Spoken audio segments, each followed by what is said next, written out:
안녕하세요. 대기업 오너입니다.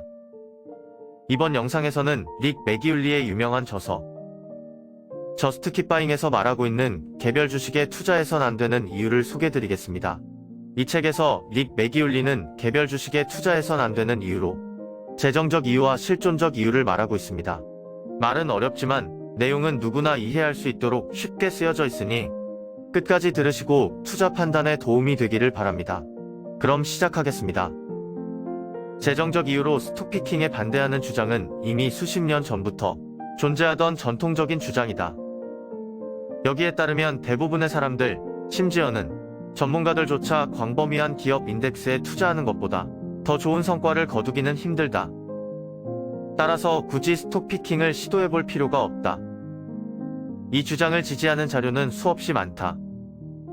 S&P 500 지수와 액티브 펀드 지수를 비교하고 분석해서 보여주는 SPIVA 보고서에 따르면 5년이라는 기간 동안 75%의 액티브 펀드가 기업 인덱스 투자와 같거나 더 낮은 성과를 거두었다. 기억해야 할 것은 이 75%의 액티브 펀드를 전문적이고 직업적인 자산운용 전문가들이 운용했다는 점이다. 이들조차 인덱스 투자를 이기지 못하는데 여러분이라고 가능성이 있겠는가? 게다가 연구에 따르면 장기적으로 훌륭한 수익을 올리는 개별 주식은 극소수에 불과하다. 애리조나 대학의 재무학 교수인 드릭 베센바인더는 주식이 국채보다 우수한 성과를 보일까? 라는 논문에서 이렇게 설명했다. 1926년부터 2016년까지 주식이 국채보다 전반적으로 더 많은 수익을 올릴 수 있었던 것은 겨우 4%에 해당한 주식이 올려준 수익 덕분이었다. 사실은 단지 5개 기업이 전체 부의 10%를 창출했다. 그 5개 기업은 엑손모빌, 애플, 마이크로소프트, 제네럴 일렉트릭, IBM이었다.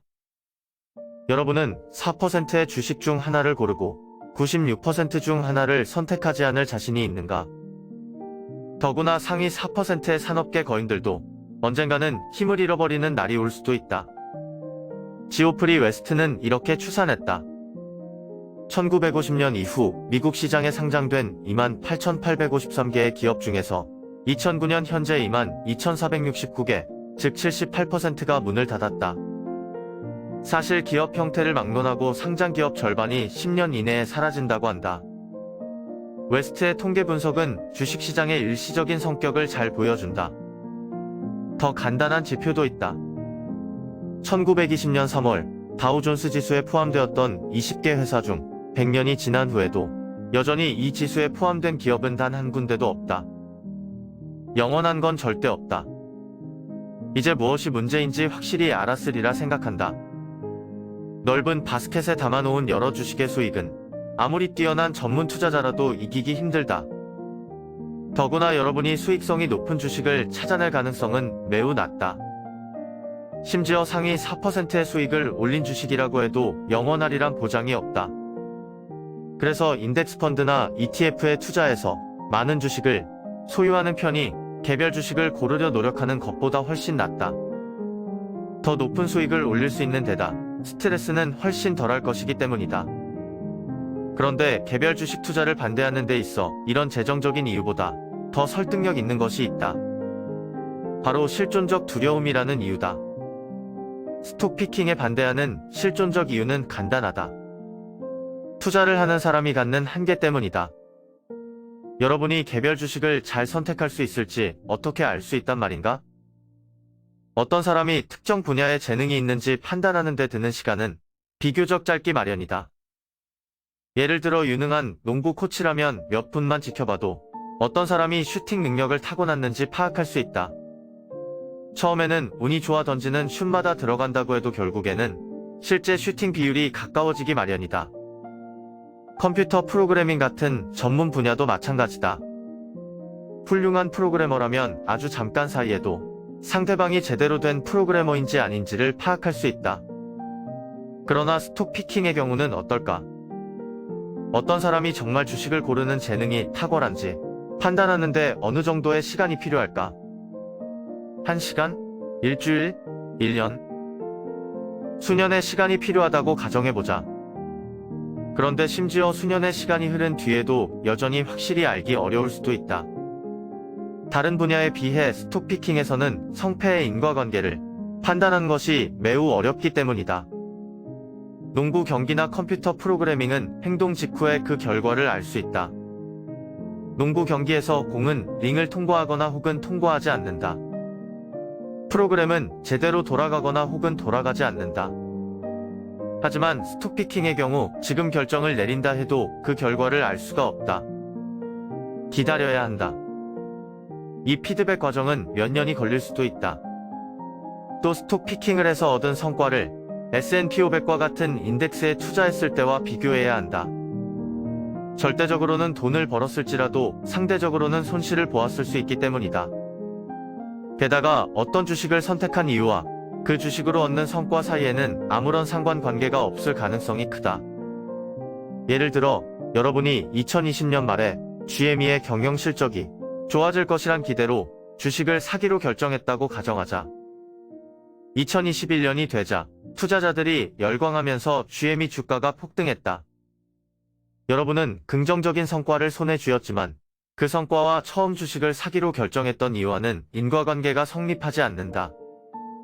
투자 결정과 성과와의 인과관계가 불확실한 스톡피킹에서는 이런 일이 자주 일어난다.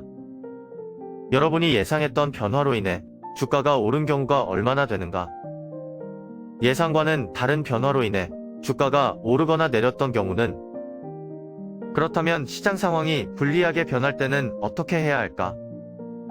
위험을 무릅쓰고 2배 더 많은 주식을 매수해야 할까? 아니면 매수를 재고해야 할까? 스톡피커라면 투자 결정을 내릴 때마다 스스로 수많은 질문을 던져야 한다. 결국에 스톡피커는 끝없는 실존적 두려움에 빠질 수 있다. 여러분은 어떤 일이 벌어지고 있는지 알고 있다며 자신을 스스로 안심시킬 수도 있다. 하지만 정말 알고 있는가? 이 질문에 확실하게 긍정으로 대답하는 사람도 있다. 예를 들어 뮤추얼 펀드의 스타들은 실제로 종목을 선택할 수 있을까? 라는 논문을 발표한 연구자들에 따르면 상위 10% 펀드의 막대한 수익은 표본 추출 변동성이 결과일 가능성이 매우 낮다고 한다. 다시 말해 상위 10% 정도 되는 스톡피커들은 오랜 시간에 걸쳐 꾸준히 그 능력을 보여주었다. 이는 거꾸로 말하면 90%는 그러지 못했다는 말이다. 편의상 상위 10%와 하위 10%의 스톡피커는 자신의 능력 혹은 능력 부재를 쉽게 파악할 수 있다고 가정해보자. 그러면 개별 주식 종목을 선택해 투자할 때 자신의 능력을 파악할 가능성은 20%이고 그렇지 못할 가능성은 80%이다.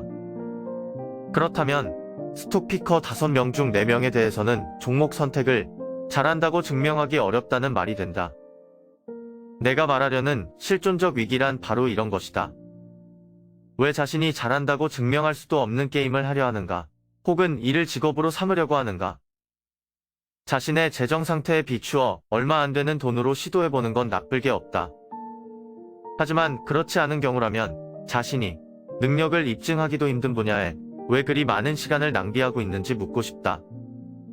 혹 여러분이 종목 선택의 달인, 다시 말해 상위 10%에 속하는 사람이라 해도 문제는 그리 간단치 않다.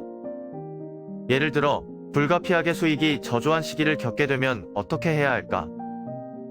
주식 투자에서 실적 저하는 만일의 문제가 아니라 언제의 문제이다. 언제든 누구나 겪을 수 있는 문제라는 의미다. 베어드 자산운용회사는 한 연구보고서에서 이렇게 설명했다. 아무리 뛰어난 펀드 매니저도 3년 내외의 시기에서 자신이 세운 기준이나 다른 동료들에 비해 낮은 성과를 올릴 때가 있기 마련이다. 그런 일이 벌어질 때 이들이 얼마나 낙담할지 상상해보라. 예전엔 능력이 있었다. 지금은 어떤가?